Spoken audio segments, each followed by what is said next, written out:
أعوذ بالله من الشيطان اللعين الرجيم. بسم الله الرحمن الرحيم. الحمد لله رب العالمين والعاقبة للمتقين والجنة للمؤمنين والنار للعاصين والكافرين والمنافقين،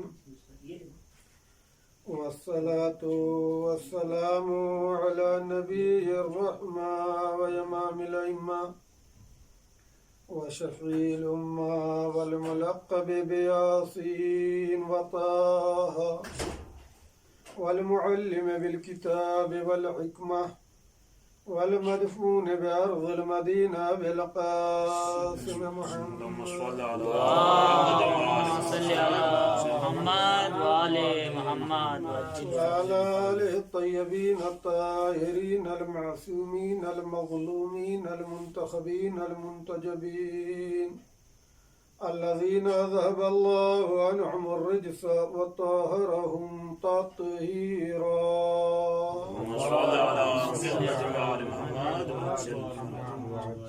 واللعنة الدائمة الباقية على أعدائهم أعداء الله أجمعين من الآن إلى صباح يوم الدين. أما بعد، فقد قال الله تبارك وتعالى في محكم كتابه ومتقنه وقوله الحق. بسم الله الرحمن الرحيم. ألم يجدك يتيما فآوى. اللهم صل على محمد وآل محمد وعجل ایوان محترم، فرزندان توحید و ولایت، آج آپ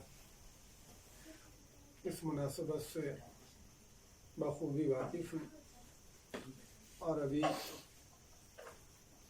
موصوف نے واقعاً اپنے اشعار میں جناب ابو طالب علیہ السلام روحی و ارواحنا لہ الفدا کے حوالے سے جو بات ذکر کی ہے، یقیناً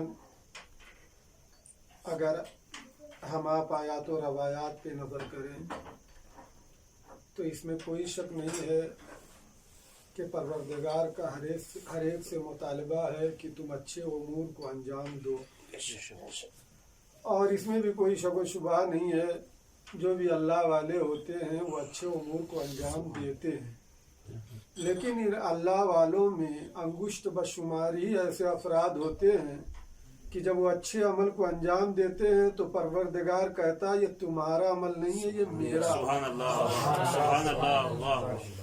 اگر ان انگشت بشمار ذوات مقدسہ میں کوئی ذات ہے تو وہ ذات ابو طالب، سبحان اللہ، کہ جس کے عمل کو پروردگار کیا کہتا ہے کہ یہ میرا عمل ہے، سبحان اللہ۔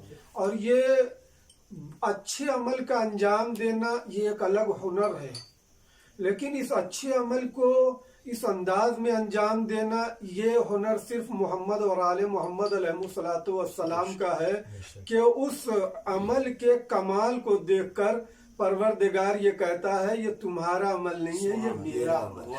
وَمَا رَمَيْتَ إِذْ رَمَيْتَ وَلَكِنَّ اللَّهَ رَمَى۔ اے پیغمبر، یہ کنکریاں آپ نے نہیں پھینکی ہیں، یہ میں نے پھینکی ہیں۔ بے عینی یہی کیفیت ہے یہاں جو میں نے آپ کے سامنے آیہ کریمہ پڑھی ہے۔ یہ آیہ کریمہ میں سرکار ختمی مرتبہ حضرت محمد مصطفیٰ صلی اللہ علیہ وسلم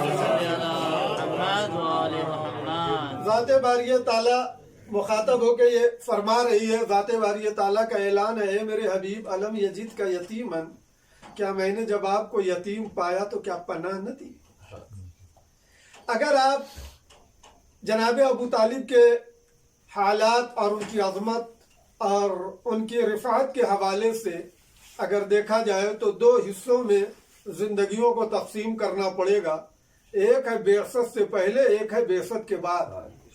یعنی جناب ابو طالب علیہ السلام کی زندگی کو اگر ان دو حصوں میں اگر بہت باریک اور دقیق نگاہ سے دیکھا جائے تو واقعاً یہ بات مسلم ہے کہ یہ عام بشر نہیں ہے، یہ عام انسان نہیں ہے، اس لیے کہ جناب عیسیٰ سے لے کر جناب عیسیٰ کے چرخ چہارم پہ جانے کے بعد اور رسول اسلام کے اعلان بعثت سے پہلے یہ جو زمانہ ہے یہ فطرت کا زمانہ ہے۔ آخر اس فطرت کے زمانے میں بھی کچھ نہ کچھ ایسے افراد کا ہونا ضروری ہے جو ہدایت کی ذمہ داریوں کو انجام دیں۔ اس لیے کہ جو حدیث مبارکہ ہمیں ملتی ہے ائمہ معصومین سے، یہ مطلق ہے، اس میں قید اور شرط نہیں ہے، کسی مکان اور کسی زمان کی قید نہیں ہے کہ لولا الحجہ لساقط الارض وما علیہا، اگر کوئی حجت خدا نہ ہوتی تو زمین میں اپنے اہل اور عیال کے دھس جاتی۔ یہ بتائیے جناب عیسیٰ کے بعد جو ان کی وصایت کا سلسلہ شروع ہوا تو اب یہ فطرت کا زمانہ جو ایک طولانی زمانہ ہے، واقعاً اس میں ہدایت کی ذمہ داریوں کے انجام دینے والی کچھ شخصیتوں کا ہونا ضروری ہے، اور خود اس دنیا کا باقی رہ جانا اس بات کی دلیل ہے کہ حجت خدا بھی اس دور میں موجود تھے۔ کسی نے امام موسیٰ کاظم علیہ السلام سے سوال کیا، اے میرے آقا، اے میرے مولا، یہ بتائیے کیا جناب ابو طالب رسول اسلام پر حجت ہے؟ آواز دلہ، وہ میرے جد پر حجت نہیں ہے، خاتم النبیین پر حجت نہیں ہے، کان مستعدیا لوصایا، لیکن ان کو پروردگار نے وہ چیزیں ودیت کی تھی کہ جو ہمارے آخری نبی کو عطا کریں۔ یہ اس حدیث کی شرح جو علامہ مجلسی علیہ الرحمہ نے فرمائی ہے، اس میں علامہ مجلسی علیہ الرحمہ نے ذکر کیا ہے کہ یہ جناب سلیمان کی انگوٹھی، عصائے موسیٰ، نالین جناب موسیٰ، یہ دیگر جو پیغمبر اسلام پیغمبر کرام کی جو یادگاری چیزیں تھیں، یہ سب جناب ابو طالب نے اپنے بھتیجے کے حوالے کی۔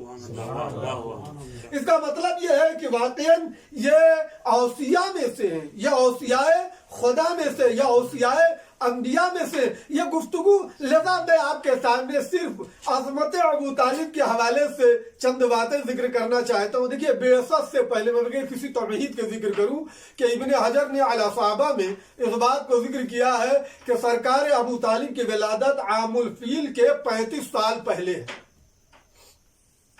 35 سال پہلے آپ جناب عبد المطلب کے گھر میں پیدا ہوئے۔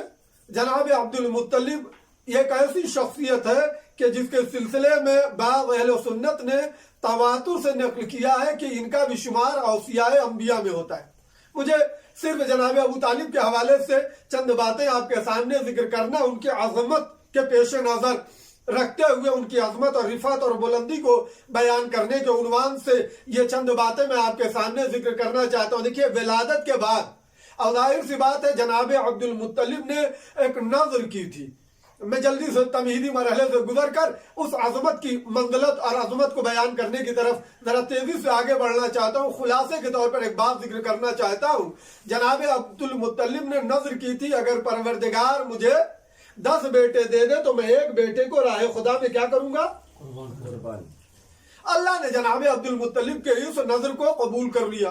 یہ منت جناب ابو طالب کی قبول ہو گئی۔ اچھا، جو بیٹے ہوئے ہیں وہ کئی بیویاں ہیں جناب عبد المطلب کی، لیکن 2 بھائی ہیں، ایک ہے ابو طالب، ایک ہے جناب عبداللہ، یہ دونوں ایک ماں سے ہیں، اور بقیہ دیگر جناب عباس بن عبد المطلب اور دیگر برادران ہیں۔ یہ نظر جب پوری کرنے کو ہوا تو یہ ہوا کہ آپ قرعہ ڈالا جائے بھائیوں میں۔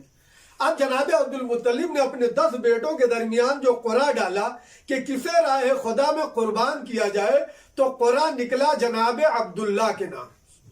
جناب عبداللہ ہمارے اوراد کے آخری نبی سرکار حضرت محمد مصطفیٰ صلی اللہ علیہ وسلم کے والد ماجد۔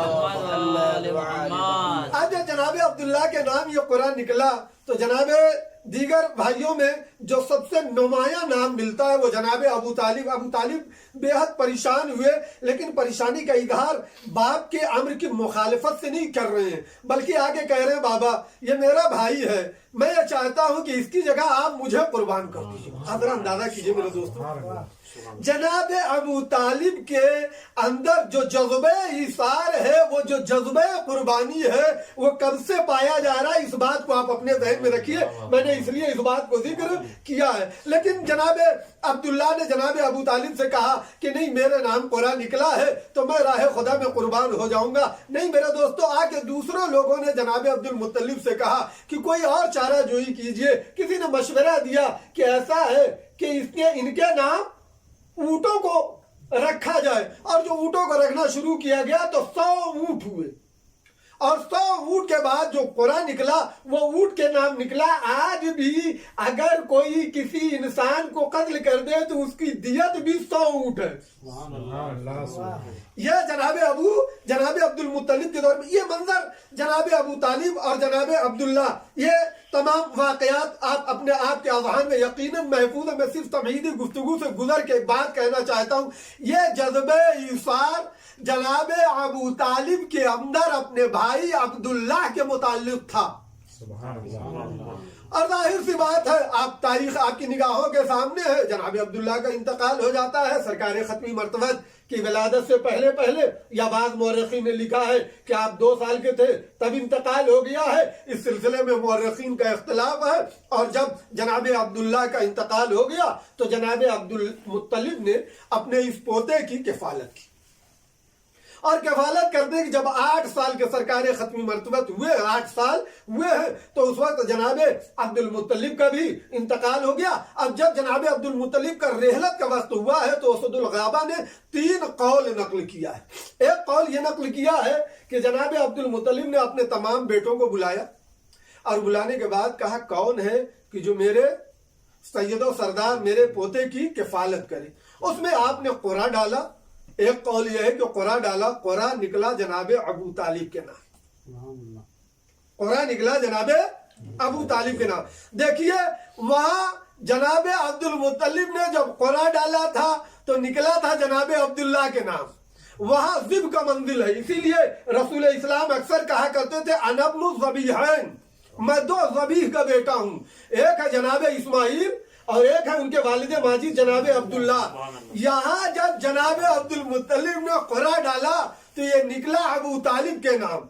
ये देखिए 2 कुरान डाले गए, इन 10 भाइयों में एक के नाम कुरान निकला जनाब अब्दुल्ला, दूसरे भाई जनाब अबू तालिब, एक के नाम कुरान निकला ज़िबा होने के लिए, दूसरे का नाम कुरान निकला रिसालत के तहफ़्फ़ुज़ के लिए। अब आप अंदाजा कीजिए कि ये दोनों भाई कितने बाबरकत हैं कि कोई राह खुदा में कुर्बानी के लिए जिसे खुदा पसंद कर ले, और किसी को परवरदिगार नबूवत के तहफ़्फ़ुज़ के लिए पसंद कर ले। ये एक मरहला।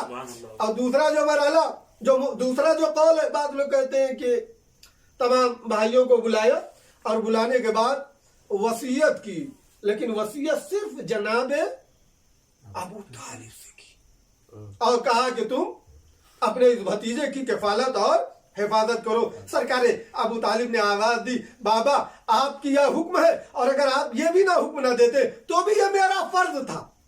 मैं इस जुमले पर जरा रुकना चाहता हूँ। यानी बाबा ये आपका हुक्म है, बाप को इत्तिबा जरूरी है, बाप का हुक्म मानना मेरे लिए जरूरी है, लेकिन बाबा अगर ये आपका हुक्म ना होता तब भी मैं अपने भतीजे की किफालत करता। तीसरा कौल ये है कि आपको तनहा बुलाया, और आपके हवाले ये उस किताब में जो मैंने आपको जिक्र किया है उसमें ये 3 कौल मिलते हैं। ये बिअसत से पहले पहले, अभी रसूल इस्लाम ने ऐलान नहीं किया नबूवत, तो बिअसत से पहले पहले ये 3 कौल है। इन तीनों कौल का लुब्बे लुबाब ये है कि किफालत और हिमायत और नुसरत जनाब अबू तालिब के हवाले। ये एक बात। दूसरी जो बात मुझे आपके सामने जिक्र करना है, देखिए उस वक्त सरजमीन मक्का पर सबसे अजीम अगर कोई हस्ती थी तो वो रसूल इस्लाम खत्मी मर्तबा हजरत मोहम्मद मुस्तफा सल्लल्लाहु अलैहि वसल्लम, जिनकी कफालत की जिम्मेदारी जनाब अबू तालिब के पास। और उसके बाद अगर कोई अजीम चीज सरजमीन काबा पर पाई जाती है, सरजमीन मक्का पे, तो वो क्या है? वो खाने काबा है। अब खाने काबा के सिलसिले में मिलता है कि एक सैलाब आया, खाने काबा वीरान हो गया। खाने काबा वीरान होगा, इसे मवाब लदुनिया ने लिखा है कि आप जब खाने काबा वीरान हो गया, मुनहदिम हो गया, तो जनाब अबू तालिब ने तमाम लोगों को हुक्म दिया कि सब आओ, माल और मनाल को जमा करो ताकि खाने काबा की तामीर की जा सके। ये बताइए, इतना बड़ा मक्का, اس میں مختلف قبائل میں تاریخ مکہ آپ کی نگاہوں کے سامنے مختلف قبائل کے لوگ ہیں، لیکن کسی میں یہ ہمت اور جرأت نہ ہوئی کہ سب کو صلاح دے، سب کو اکٹھا کرے، سب کو حکم دے کہ آؤ سب اپنے مال و منال کو جمع کرو، خانہ کعبہ کی تعمیر کی جائے۔ ایک ابو طالب، اور جب جناب ابو طالب نے حکم دیا، سب نے لے آ کے مال، کسی نے کچھ مال، کوئی کچھ لے آیا، کوئی کچھ لے آیا، اور جیسے ہی لے آ کے رکھا، ایک مرتبہ لوگوں نے جب تعمیر کرنے کی صحیح اور کوشش کی تو کیا دیکھا کہ اسی خانہ کعبہ میں، جس جگہ پر خانہ کعبہ تھا، وہی ایک اژدہا آ گیا۔ اور جب اژدہا آ گیا، کسی کی ہمت ہی نہیں کہ اس خانہ کعبہ کی تعمیر کی جا سکے جو سیلاب کی وجہ سے منہدم ہو گیا تھا۔ آگے آئے لوگ، کہا ہے جناب ابو طالب کے پاس ہے اور کہا کہ ایسا واقعہ ہے، آج چلیے۔ جناب ابو طالب جب پہنچے تو انہوں نے دیکھا واقعہ ایک اژدہا ہے کہ جس کی وجہ سے کسی میں ہمت نہیں ہے کہ آگے بڑھ کے خانہ کعبہ کی تعمیر کی جا سکے۔ میں مرتبہ ابو طالب نے ادھر کم نظر کی، ان رکھے ہوئے اموال پر ایک بہت ہی دقیق نظر کی، اور دقت سے نظر کرنے کے بعد آواز دی کہ ایسا ہے خانہ کعبہ مال حرام سے نہیں بنایا جائے، خانہ کعبہ مال حرام سے نہیں بنایا جائے گا۔ میرے دوستو، آج اگر ہم سن لیں کہ فلاں مسجد مال حرام سے بنی ہوئی ہے، اگر ہم سن لیں کہ اس میں رشوت کا پیسہ یا کوئی اور پیسہ لگا ہوا ہے، تو ہر آدمی یہ سوچتا ہے کہ اس جو ہے وہ مسجد میں نماز نہ پڑھی جائے، اس میں حرام پیسہ لگا ہے، اس میں ناجائز پیسہ لگا ہے۔ آپ ذرا سوچئے، آج ہمارے اور آپ کا شعور اگر بیدار ہوتا ہے تو یہ مرہون منت ہے ابو طالب کا۔ جناب ابو طالب نے اٹھوائے۔ اچھا، جب لوگوں نے کہا کہ بتائیے، کہا دیکھو جتنے بھی یہ ناجائز مہریے کے پیسے، رشوت کے پیسے اور حرام اموال کے پیسے ہیں، خبردار ان کو اس میں لگایا نہیں جا سکتا۔ جاؤ پاک و پاکیزہ اموال لے کے آؤ۔ سب پاک و پاکیزہ اموال لے کے آئے، پاک مال لے کے آئے۔ جناب ابو طالب نے ایک نظر کی، لیکن دیکھا ابھی بھی اژدہا اپنی جگہ پر قائم ہے، رکا ہوا ہے، وہیں بیٹھا ہوا ہے۔ میں مرتبہ ہاتھوں کو بلند کر کے دعا کی، اتنے میں کیا دیکھا، ایک پرندہ آیا اور اس اژدہے کو اٹھا کے لے کے چلا گیا۔ میرے دوستو، جب اژدہے کی بات آ گئی تو جو مجھے ایک بات یاد آ گئی کہ یہی اژدہا جو خانہ کعبہ میں بیٹھا تھا، جس سے سب ڈر رہے تھے، ابو طالب کی دعاؤں کا اثر یہ ہوا کہ آیا پرندہ، اس اژدہے کو لے کے چلا گیا۔ اسی طریقے سے اسی مکے میں ایک اور اژدہا تھا جو بچوں کے لیے یہ تعین کرتا تھا کہ یہ حلال زادہ ہے، یہ حرام زادہ ہے۔ اسی ابو طالب کے لال نے اس اثر کے 2 ٹکڑے کر کے یہ بتایا، خبردار معیار یہ نہیں ہے، معیار اب آج سے میری مودت اور محبت ہے۔ صلوات پڑھیے محمد و آل محمد۔ تو پہلا مرحلہ میرے دوستو جو بعثت سے پہلے ہے، وہ جناب ابو طالب کا خانہ کعبہ کی تعمیر کے حوالے سے آپ سرچ کر لیجئے، اور اس میں متعدد کتابوں نے اس واقعے کو لکھ رکھا ہے، اور بالخصوص اہل سنت کی جو کتاب ہے سیرت العلویہ ہے، اس میں بھی یہ واقعہ موجود ہے، جس میں جناب ابو طالب نے جو خانہ کعبہ کی تعمیر ہوئی تو آپ کی نگرانی میں ہوئی۔ میں ایک جملہ کہنا چاہتا ہوں، یہ بتائیے اس وقت کائنات میں، پوری دنیا میں اگر افراد کے اعتبار سے دیکھا جائے تو سب سے عظیم شخصیت ہے رسول اسلام، اور اگر مکان کے اعتبار سے دیکھا جائے تو سب سے اشرف و اعلی و برتر ہے خانہ کعبہ۔ آپ ذرا اندازہ کیجئے میرے دوستو، عظمت ابو طالب کو کوئی پہچانے؟ اللہ نے عظمت ابو طالب جو سب سے اشرف الانسان، سید المرسلین، اس کی کفالت کا بھی ذمہ دار ہو، اور خانہ کعبہ کے سیلاب کی وجہ سے منہدم ہو جانے کے بعد اس کی تعمیر کا بھی ذمہ دار ہو۔ یہ ہے عظمت ابو طالب۔ یہ ایک دوسرا جو مرحلہ عظمت ابو طالب کے حوالے سے، آپ یہاں سے عظمت ابو طالب آپ دیکھیے کس طریقے سے جناب ابو طالب ایک درس دے رہے ہیں اس مکے کے لوگوں کو۔ مکے میں قحط پڑ گیا، اور اتنا شدید قحط کہ نہ پوچھئے، ایسا لگے کہ زمین جو ہے وہ آگ اگل رہی ہے، سب حیران و پریشان۔ لوگوں نے بڑی دعائیں کی، یہ لات و عزا و حبل و منات یہ جتنے تھے بڑے گڑ گڑائے، بڑی پوجا پاٹ کی، لیکن کچھ اثر نہیں۔ ہر قبیلے کا ایک اپنا الگ الگ بت تھا، ہر قبیلہ اپنے بت کے سامنے شب و روز गिड़गिड़ाता रहता था, मुनाजात करता रहता था, राज़ो न्याज करता था कि कुछ तो हमारा ख्याल करो, हम तुम्हारी इतनी इबादत करते हैं, तुम्हारा इतना ख्याल रखते हैं, तुम जैसे पत्थरों को हमने इस लायक बना दिया कि तुम्हें खुदा जाए, लेकिन कुछ असर नहीं हुआ। आखिरकार सब के सब आए कहाँ? दरे अबू तालिब पर।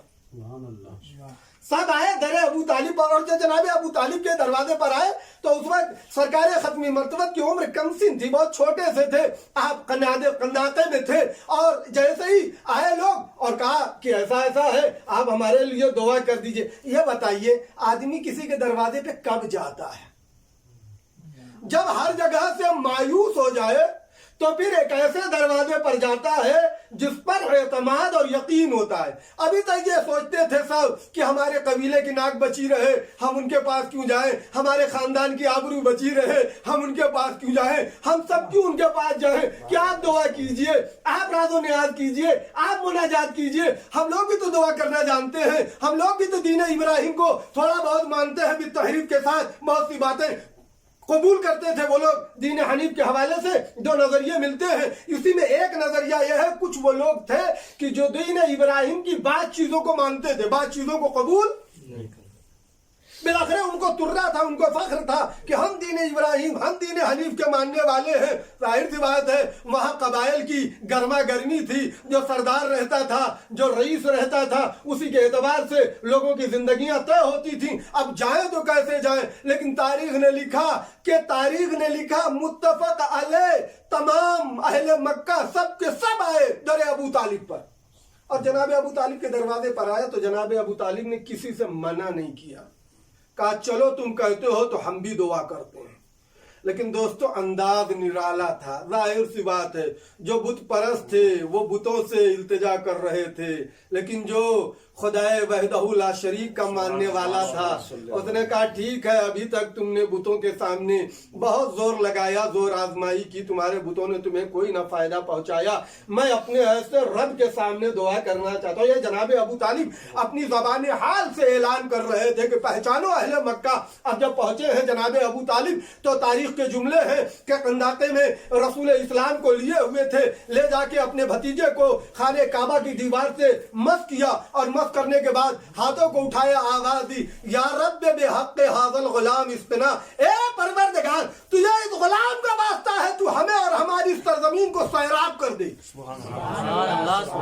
मेरे दोस्तों, इतना कहना था कि वो कि जहां बादल दिखाई भी न दे रहे थे वहां बादल आ गए और बारिश होने लगी, सब बड़े खुश हो गए। मेरे दोस्तों, याद रख लीजिए, ये अबू तालिब का वो अजीम किरदार है कि जो आज भी हमें दर्स देता है कि खबरदार दूसरे दरवाजे से मायूस हो जाओ तो मायूस हो जाओ, लेकिन वाकईन वो दर कि जो रब्बुल आलमीन का दर है, वो दर जो बारगाह है रब्बुल आलमीन है, वहां अगर आओगे और वसीले के जरिए से दुआ करोगे तो यकीनन तुम्हारी दुआ कबूल होगी।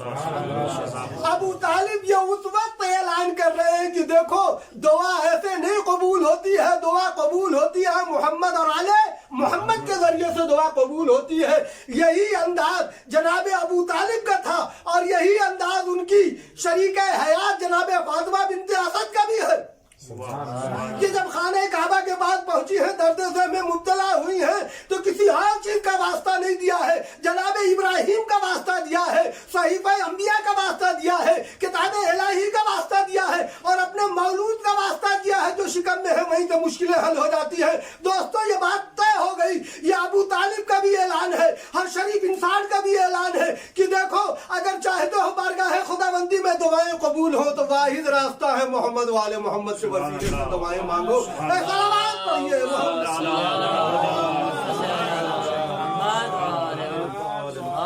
ये बेअसत से पहले है, बेअसत से पहले जनाब अबू तालिब। अगर इसी पर बात मुकम्मल की जाए, बहुत से वाक़यात हैं, मुतअद्दिद फ़ज़ाइल हैं बेअसत से पहले जनाब अबू तालिब की शान में, कि जिसे खुद बहुत से मौर्रखीन ने इन वाक़यों को अपनी किताबों में सब्त कर रखा है मेरे दोस्तों। लेकिन मैं दो एक बातें और कह के बेअसत के बाद और उसके बाद आपको मंजिल से नजदीक कर देना चाहता हूँ। बेअसत के बाद की मंजिल बड़ा सख्त है, बेअसत के बाद की मंजिल जरा सख्त है। क्यों? इसलिए कि देखिए अभी सरकार ने कुछ नहीं कहा है, न दीन न शरीयत न क़ुलू ला इलाहा इल्लल्लाह, सब मान रहे हैं, सब सरकार खत्मी मर्तबत को चाहते हैं, अच्छी निगाह से देखते हैं। आप जानते हैं इस बात को बखूबी जो है कि सब जो है, यहाँ तक कि वो वाक़या मशहूर है, जब हजर असवद के नस्ब करने की मंजिल आई तो सब कहने लगे हमारा कबीला। क्यों? इसलिए कि जाहिर सी बात है, हजर असवद को नस्ब करने के बाद पे धर्म सुल्तान बुद्ध का नारा लगाने का मौका मिलेगा। सब ये चाह रहे थे कि हमारे कबीले का नाम हो जाए, है हमारे जो है का नाम। उसमें किसी बुजुर्ग ने कहा कि ऐसा लड़ो झगड़ो नहीं, ऐसा है कि कल जब कोई आएगा, जो आएगा उस तरफ से हम उसी को हकम बना लेंगे। आ रहे थे तो कौन, सरकार खत्मी मर्तबा, सब खुश हो गए कि इनको, देखिए अभी तक सब चाह रहे हैं, जितने कबीले वाले हैं, जितने रुआसा हैं, जितने अहले मक्का वाले हैं, आके सरकार ने हजर असवद कैसे नस्ब किया वो तमाम वाक़या आपके निगाहों के सामने है। मैं एक जो बात मुझे आपके सामने जिक्र करना वो ये कि जब तक सरकार खत्मी मर्तबत ने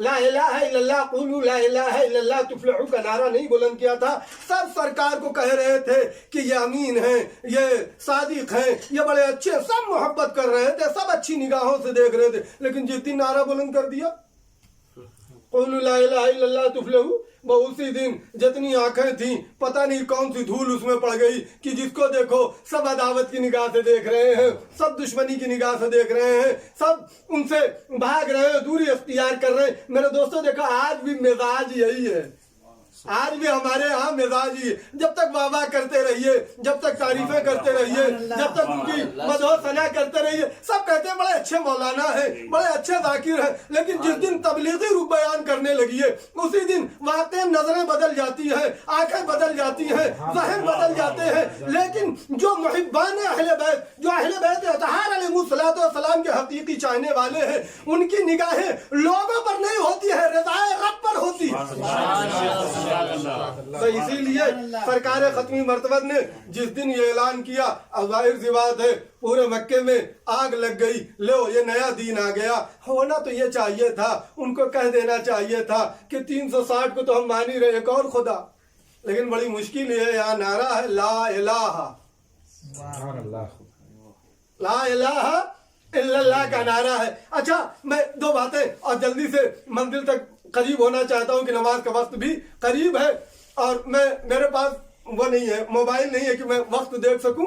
जरा सा मुतवज्जे रहे आप, बस 2 मिनट 2 जुमले और मंजिल तमाम है। मेरे दोस्तों आप जनाब अबू तालिब की देखिए, जिम्मेदारी बढ़ गई, पूरा मक्का दुश्मन हो गया, पूरा मक्का दुश्मन। और दुश्मनी का आलम के आके क्या कहने लगे, आप तारीख आपकी निगाहों के सामने, कभी मजनून कहा, कभी शायर कहा है, कभी साहिर कहा ताकि औरतें दूर हो जाएं, औरतें जादू और जादूगरों से बहुत फरार करती हैं। शायर कह दिया ताकि संजीदा लोग जो हैं, संजीदा हजरात जो हैं, उनके जहन में शायर एक शेर, एक ख्याली चीज है, जरा कम तवज्जो देते हैं। इस तरीके से जो बच्चे थे उनको मजनून कह के, क्यों? इसलिए कि बच्चे या दीवानों को ढेला मारते हैं या दीवानों से डर के भाग जाते हैं, यही सब कैफियतें होती हैं। इस बिना पर कुफार मक्का ने यह साजिश रची थी, क्या कहा, लेकिन ये तमाम साजिशों के बाद, उसके बाद भी जब देख रहे हैं कि नहीं, इसके बावजूद भी सरकार तबलीग करते चले जा रहे हैं, तो आगे जनाब अबू तालिब से कहने लगे कि या अबू तालिब अपने भतीजे से कहिए क्या चाहिए। देखिए वो 3 चीजें हैं, वो 3 चीजें हैं कि जब भी दुश्मन देखता है कि ये अपने मिशन से पीछे नहीं हट रहे हैं तो दुश्मन इन्हीं तीनों में से कोई चीज रखता है। एक है दौलत, ले लीजिए जितना मुंह मांगा आपको चाहिए हम आपको दे देंगे, आपको जो कुछ चाहिए हम दे देंगे। लेकिन दूसरी चीज, पहली चीज है दौलत, सरवत, माल, तीसरी चीज है इख्तिदार, दूसरी चीज है इख्तिदार और तीसरी चीज है औरत, जो भी खूबसूरत औरत चाहिए हम उससे आके शादी करवा दें। सब आके सरकार के पास जनाबे अबू तालिब से कहा, और उसके बाद जब जनाबे अबू तालिब से ये कहने लगे, सरकार खत्मी मर्तबा ने कहा ये चचा इनसे कह दीजिए ये तो क्या चीज है, तो बड़ी मामूली चीज है। अगर ये लोग लवज़उ अला यमीनी, लवज़उ शम्स अला यमीनी वल क़मर अला यसारी, अगर ये मेरे एक हाथ पर चांद रख ले, एक हाथ पर सूरज रख दे तब भी मैं। उसके बाद यही पर इक्तफा नहीं की, बल्कि बैठे हुए एक शख्स ने यह कह दिया ठीक है ये नहीं मानते हैं तो हम इनको कत्ल कर देंगे। एक सरदार मक्के के सरदारों में से सरदार ने कहा, अहले مکہ کو مخاطب کر کے ٹھیک ہے جناب ابو طالب اگر ہماری بات نہیں مانتے ہیں اور اپنے بھتیجے کو نہیں روکتے ہیں تو نہ روکیں، ہم ان کے بیٹے کو ہم ان کے بھتیجے کو قتل کر دیں گے۔ اور کیا کیا؟ کوشش کر لی، طے کر لیا کہ کہیں ہوگا تو ہم ان کو۔ ایک دن ایسا ہوا کہ سرکار ختم مرتبت کو کچھ گھر آنے میں دیر ہو گئی۔ فراز تبلیغ میں آپ اس قدر مصروف تھے کہ آپ کو گھر پہنچنے میں دیر ہو گئی۔ جناب ابو طالب کی نظر پڑی، اور جیسی جناب ابو طالب کی نظر پڑی کہ ابھی تک میرا سید و سردار نہیں ہے، فوراً تمام بنی ہاشم اور عبد المطلب کے تمام جوانوں، بہادروں، نوجوانوں کو جمع کیا، اور جمع کرنے کے بعد کہا ایسا لگتا ہے کہ جو ان لوگوں کا منصوبہ ہے کہیں وہ منصوبہ پورا تو نہیں کر دیا ہے۔ ایسا کرو سب پیرہن کے نیچے سب اپنے تلواروں کو چھپاؤ اور چلو، اور کفار مکہ کے جتنے بھی سردار ہیں سب کے پاس کھڑے ہو جاؤ۔ جس وقت میں آواز بلند کروں تو کسی کا سر باقی نہ رہنے پائے، سر و تن میں جدائی ہو جائے۔ اچھا یہ جناب ابو طالب کہہ رہے تھے، اتنے میں زید بن حارثہ آ گئے۔ جیسے زید بن حارثہ آئے، منظر کو دیکھا، فوراً آواز دی جناب ابو طالب سے ہے سید بطحہ سرکار ختمی مرتبت فلاں گاؤں محلے میں مصروف تبلیغ ہے، اور اس کے بعد خود یہ دوڑتے ہوئے سرکار ختمی مرتبت کے پاس آئے کہ آپ کے چچا یہ اقدام کرنا چاہتے ہیں، جلدی چلیے۔ جیسے ہی سرکار ختمی مرتبت پہنچے، ایک مرتبہ جناب ابو طالب نے جیسے ہی نظر کی آواز دی این کنت یا ابن اخی، اے میرے بھائی کے لال تم کہاں تھے؟ اکنت علی الخیر، کیا تم خیر پر ہو؟ تمہیں بھلائی اور نیکی کوئی آزار و اذیت تو نہیں ہے؟ آپ اندازہ کریں، لیکن اس کے باوجود جناب ابو طالب کے ذہن میں، ابو طالب کے فکر میں یہ مسئلہ ضرور تھا کہ کہیں کفار مکہ نادانی نہ کر جائیں، اس لیے کہ جانتے تھے یہ جاہل ہیں، ان میں ابو جہل بھی ہے، یہ بڑے مکار و عیار و فریبکار ہیں، یہ اونٹ کے چربے ہیں، یہ بیچارے کیا جانے، یہ تو قتل اور غارت اور خون خرابے کے علاوہ کچھ جانتے نہیں ہے۔ لہذا جناب ابو طالب نے کہا ان کے ذہنوں کو مہار کرنا پڑے گا، ان کی فکروں پر پہرا لگانا پڑے گا، ان کے دلوں میں یہ تصور نہ آنا پائے کہ کوئی عاملہ کا لال عبداللہ کے جائے کا بال بی کا کر سکے۔ لہذا آواز دی نہیں سب چلو، اور جب پہنچے تو مسجد الحرام خانہ کعبہ کے پاس بڑے بڑے سردار مکہ پہنچے بیٹھے ہوئے تھے۔ جا کے آپ نے اپنے جوانوں سے اشارہ کیا سب جا کے ہر ایک سردار مکہ کے پاس کھڑا ہو جائے، اور جب سب کھڑے ہو گئے تو جناب ابو طالب نے اپنے مقصد کا اعلان کیا، کہا دیکھو میرا ارادہ تو یہ تھا، میں نے کچھ دیر میری نظر اپنے بھتیجے پر نہیں پڑی، میں نے سوچا کہیں تم لوگوں نے میرے بھتیجے کو قتل تو نہیں کر دیا، میں اسی انتقام کے لیے اس انداز سے آیا۔ اس کے بعد اشارہ کیا کہ سب نے اپنی تلواریں نکال دیں، کہا دیکھو اگر ہمارا بھتیجے اگر ہمارے پاس آج نہ پہنچے ہوتے تو آج تمہارا کوئی بھی صحیح و سالم شخص نہ رہتا، تمہارے تنوں پر یہ جسموں پر اور تنوں پر یہ سر دکھائی نہیں دیتے۔ ایک مرتبہ کفار مکہ نے کہا یا ابو طالب کیا آپ ایسا کر سکتے ہیں؟ آواز دی مجھے محمد عربی کے تحفظ میں ہر وہ کام انجام دینا ہے جتنی میری توان و طاقت ہے۔ اللہ اکبر۔ آپ دوستو اندازہ کریں، یہ ہے جناب ابو طالب کا بعثت کے بعد کا انداز۔ اور تنہا یہی نہیں، بس ایک بات اور منزل تمام، تنہا یہی منزل نہیں ہے بلکہ جناب ابو طالب نے جو وصیت کی ہے، آپ وصیت میں دیکھیں یا معاشر بنی ہاشم، اے بنی ہاشم کے لوگوں، اے بنی ہاشم کے لوگوں متوجہ رہو، یاد رکھ لو یہ میری کون وصیت کر رہا ہے؟ سید بطحہ وصیت کر رہے ہیں۔ کون وصیت کر رہا ہے؟ سرکار ختمی مرتبت کے وہ عظیم چچا، انہوں نے کہا یا معاشر بنی ہاشم اطیعوا محمدن۔ اب دوستو اسی ایک وصیت پہ اسی جملے پر منزل تمام، اطیعوا محمدن، اے بنی ہاشم کے لوگوں، اے گروہ بنی ہاشم محمد عربی کی اطاعت کرو۔ یہ بتائیے اس لفظ اطیعوا واقعاً کتنا پیارا ایک لفظ استعمال کیا ہے جناب ابو طالب نے۔ اس کے بعد کہا وصدقوا، اور ان کی تصدیق کرو۔ اس کے بعد اس کا جواب بھی بیان کیا، اگر جب تصدیق کرو گے اور ان کی اطاعت کرو گے تو تمہیں کیا ملے گا؟ تفلحوا وترشدوا، تمہیں فلاح بھی ملے گی اور رشد و ترقی بھی ملے گی۔ ہدایت بھی ملے گی. یعنی ایک کا تعلق ہے مادیات سے, دوسرے کا تعلق ہے معنویات سے. یعنی گویا سرکار جناب ابو طالب یہ اعلان کر رہے ہیں, اے بنی ہاشم کے لوگوں, اگر تم نے میرے بھتیجے کی اطاعت کی اور ان کی تصدیق کرتے رہے تو دنیا میں بھی سرفراز رہو گے اور آخرت میں بھی کامیاب رہو گے. آپ ذرا اندازہ کریں کیا جذبات تھا. واقعاً میرے دوستوں میں نے منزل تمام کر دی کہ کہیں نماز سے وقت نزدیک نہ ہو جائے. یاد رکھ لیجئے یہ بعثت کے بعد ہے. اور کیا نصرت کی ہے؟ اگر کوئی نصرت ایسی کر سکتا. لوگ کہتے ہیں کہ شاید عاطفہ خاندانی تھا, خاندانی عاطفے کی وجہ سے, بڑے باپ تھے یا چچا تھے, اس بنا پر عاطفہ تھا اپنے بھتیجے کی, اپنے بھائی کی یادگار کو زندہ رکھنے کے لیے. اگر واقعاً عاطفے کی وجہ سے, عاطفہ آپ جانتے ہیں عاطفہ الگ ہے اور مکتب کی حمایت الگ ہے. عاطفے کا تعلق انسان کے اپنے جذبات سے ہوتا ہے.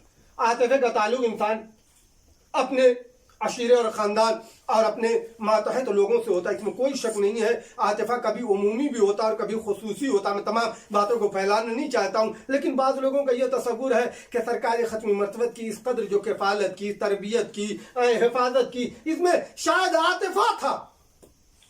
عاطفے کی وجہ سے آپ نے ان کی کفالت کی اور ان کی تربیت کی اور ان کا تحفظ کیا. آپ کے ہوتے ہوئے کسی میں دم نہیں تھا کہ آمنہ کے لال عبداللہ کے جائے کہ کسی پر کوئی نظر کر سکے, ترچھی نگاہ سے کوئی دیکھ سکے. نہیں, عاطفہ نہیں تھا. اگر عاطفے کی وجہ سے تھا تو اور بھی تو چچا تھے, اور اگر عاطفہ ہی کی وجہ سے تھا تو شعب ابی طالب میں بھتیجے کی جگہ بیٹے کو کیوں لٹا دے رہے ہیں؟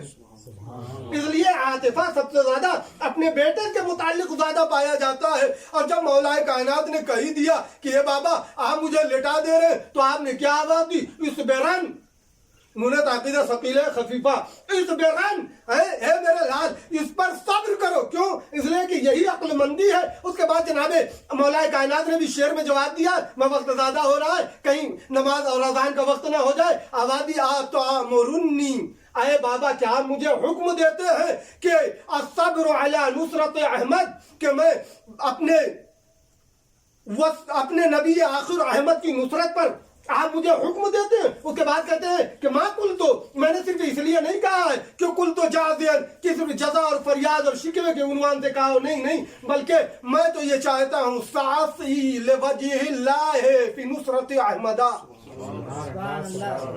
میں مختصر کر لوں آخری مصرے کو کہ میری سعی یہ ہوگی بابا, میری کوشش یہ ہوگی کہ میں ہمیشہ نصرت احمد میں جان کو گزاروں اور اپنی پوری زندگی گزاروں. اب اندازہ کریں میرے دوستو, یہ جناب ابو طالب ہے. آج جتنی بھی تاریخ دیکھیے, دین پر جب بھی آنچ آئی, جو بھی کوئی بولا وہی بولا جس کی رگوں میں خون ابو طالب تھا. بعد وفات پیغمبر بھی, اور آج تک واقعاً آپ اندازہ کریں, ذرا سا میں مسائل سے نزدیک ہونا چاہتا ہوں, آپ اندازہ کریں کہ جب دین پر شدید آنچ آئی تو کربلا میں کون تھا؟ بتائیے, کربلا میں سوائے خاندان ابو طالب کے علاوہ کوئی ہے؟ آل ابی طالب کے علاوہ ہے کوئی؟ ذرا حال ہے کہ جناب عبد المطلب کے اور بھی تو بیٹے تھے, اور بیٹوں کے بھی اور بھی اولاد اور بیٹے بھتیجے, لیکن کوئی نہیں ہے. یہ مسلم ہے کہ صرف کون تھے؟ آل ابی طالب تھے. ابو طالب کے لال جناب جعفر طیار, جناب عقیل اور جناب طالب, جن کی وجہ سے ان کو ابو طالب کہا جاتا ہے, جو لاولد ہے, ان کے اولاد نہیں ہوئی. لیکن ان کے علاوہ جناب جعفر کہ جن کو جعفر طیار کہا جاتا ہے. میرے دوستوں آپ اندازہ کیجئے, جناب عقیل جو نصاب عرب ہیں, یہ تو مورخین نے جناب عقیل کے سلسلے میں یہ جتنی بھی ضمیر فروش مورخین نے لکھا ہے, واقعاً یہ اصلاً صحیح نہیں ہے. صرف جناب ابو طالب کی عداوت کی وجہ سے جناب عقیل کے کردار کو بدنما کر کے پیش کیا جا رہا تھا. کیوں؟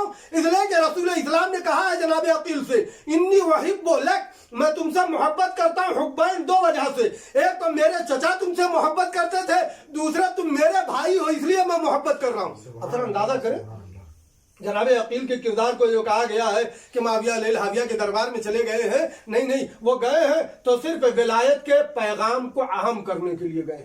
میں اس سے پہلے کسی جگہ اس عنوان کو مفصل سے ذکر کر چکا ہوں. بڑی اچھی کتاب नादिम अली खैराबादी साहब ने इस सिलसिले में लिखी हुई है, आप मुतालिया कर सकते हैं जनाब अकील के किरदार के हवाले से। आप अंदाजा करें जनाब जाफर तैयार, जनाब अकील और फिर मौलाए कायनात, तो जिन्होंने सराहतन अपने बाबा से यही कहा, मैं आपकी इताअत में हमेशा नुसरत अहमद में सरगर्म रहूंगा। और मेरे दोस्तों ये तारीख है, बेटे ने भी नबुवत की मदद की, बाप ने भी मदद की।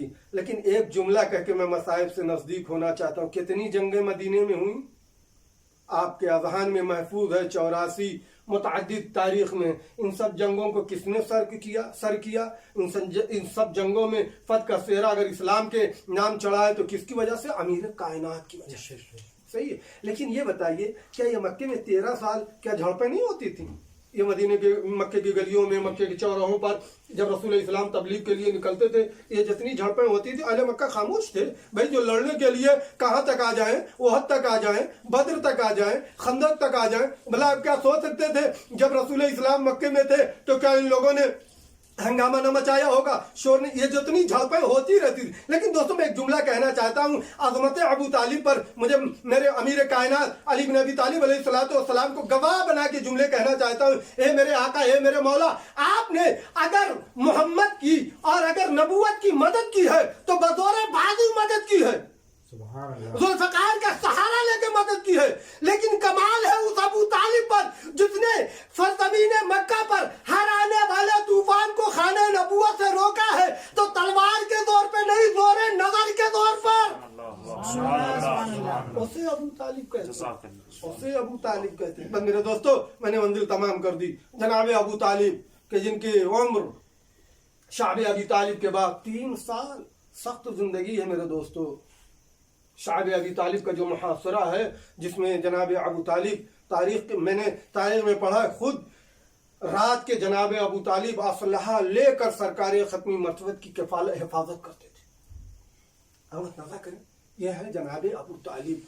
और जनाब अबू तालिब शाब अबी तालिब के बाद जब दीमक ने उस करारदाद को चाट लिया और सिर्फ अल्लाहुम्मा बिस्म का जुमला महफूज रहा, और इस वाक़े को देखने के बाद अहले मक्का मुहासरे से पीछे हट गए, तो उसी के कुछ दिनों के बाद 2 अजीम शख्सियतें हैं। एक है जनाब खदीजा, एक है जनाब अबू तालिब, और दोनों का इंतकाल गालिबन 10वीं बेसत के 10वीं साल हो जाता है। और उस साल को सरकार ख़त्म मर्तबत आमुल हुज़्न के नाम से याद करते हैं। मेरे दोस्तों आप अफाजिल हैं। देखिए यकीनन हर शख्स अपने किसी भी अजीज या किसी अपने बुजुर्ग के दुनिया से जाने पर गम मनाता है, लेकिन गम मनाने का अंदाज निराला होता है। वो ज़्यादा रोते हैं, वो ज़्यादा गिरिया करते हैं कि जो जिनकी ज़िंदगियों में उनका वजूद सहारा होता है, बेशक वही ज़्यादा रोते हैं, वही ज़्यादा तड़पते हैं, वही ज़्यादा बेचैन होते हैं। मैंने जनाब अबू तालिब की वफ़ात के बाद देखा कि इस कदर सरकार ख़त्मी मर्तबत गिरिया कर रहे थे, रो रहे थे, आके अपने चचा के जनाजे से मुखातब होके कह रहे थे, फमा असरा या अम्मे, मेरे चचा किस कदर जल्द आप मुझे छोड़ के चले गए। कभी मुखातब होके कहते थे, चचा जब तक आपसे किसी कुरैश में हिम्मत न थी कि मेरी तरफ आज़ार व अज़ियत की निगाह से नजर कर सके। आप अंदाजा करें, मैं एक जुमला कहना चाहता हूँ मेरे दोस्तों जो बेहद हसास है। आप अंदाजा करें, यतीम अब्दुल्ला अगर रो रहे हैं तो अपने चचा की वफात पर, रहलत पर रो रहे हैं, और अपने चचा से मुखातब होके कह रहे हैं, या अम्मे रब्बैतका सगीरन, जब मैं छोटा था आपने मुझे पाला। ए मेरे चचा कफलता यतीमन, आपने मुझे किफालत की उस वक्त जब मैं यतीम था। वह नासरता, ए मेरे चचा आपने मेरी नुसरत की कब, सगीरन, जब मैं सगीर था, या मैं जब बड़ा हुआ तो आपने मेरे मकतब की हिमायत की है। आतिफे के तहत हिमायत नहीं की है, बल्कि ईमान के एतबार से मकतब नबूवत की हिमायत जनाब अबू तालिब करते रहे। इसी हिमायत, इसी नुसरत को देखकर आज जब हम यही देखते हैं मेरे दोस्तों, जब किसी का इंतकाल हो जाता है तो बच्चे यही तो कहते हैं कि अब हमारा सहारा चला चला गया है। हाँ, यही शख्स कहता है कि जब ये थे तो ये हमें देखते थे, हमारा ख्याल रखते थे, हमारा ख्याल रखते थे। अल्लाह अकबर, यही अंदाज मुझे मक्के में दिखाई दिया जब जनाब अबू तालिब का इंतकाल हुआ। सब गिरिया कर रहे हैं, कभी कोई और बेटे गिरिया कर रहे हैं, भतीजे गिरिया कर रहे हैं, लेकिन एक भतीजा है कि जिसे मोहम्मद अरबी कहते हैं, जिसके रोने का अंदाज अलग है। चाचा, अब आपके बाद या आपका लाल या आपका भतीजा किसके सहारे इन उमूर को अंजाम देगा? लो मेरे दोस्तों, अमीर कायनात भी गिरिया कुना है। एक मरतबा आवाज दी, या अली जाओ मेरे चचा के लिए कफन और दफन और तकफीन का एहतमाम करो। खुद एहतमाम में भी शरीक हो गए, और जब एहतमाम हो गया, गुस्ल दिया गया, कफन पहनाया गया, तदफीन के मरहले को तय किया गया। आप जानते हैं कहाँ दफन किया गया है? कब्रिस्तान, जिसको हुजून के नाम से याद किया जाता है, जहाँ जनाब अब्दुल मुत्तलिब की कब्र है, वहीं ले जाके अपने चचा को सिपुर्द लहद किया। लेकिन मेरे दोस्तों, अंदाज अलग है। कभी कब्र में मुखातब होते हैं, कभी चचा से मुखातब होते हैं। चचा, आपको वो जज़ा मिलेगी कि जिसे दुनिया याद रखेगी है मेरे चचा, जो आपने मेरे साथ किया है। आपको जज़ाए खैर परवरदिगार अता करेगा। फजज़ाकल्लाहु अन्नी अल खैरा, मेरे साथ जो कुछ आपने किया है इस सिलसिले में परवरदिगार आपको जज़ाए खैर देगा। अमीर कायनात रो रहे हैं, अकील गिरिया कुना है, जाफर तैयार गिरिया कुना है। मैं एक जुमला कहना चाहता हूँ, ए मेरे मौला, ए मेरे आका, ए मेरे सैयद और सरदार, यकीनन बड़ी मुसीबत है। सैयद बता चले गए, रूह मक्का चली गई, जाने मक्का चली गई, यकीनन बहुत बड़ा गम है। आप यतीम हो गए, लेकिन ये मेरे आका, कम अज कम आपने खुद से गुस्ल दिया, कफन पहनाया, और बड़े एहतमाम से नबूवत और इमामत के साए में आए जनाजे अबू तालिब को सिपुर्द लहद कर दिया।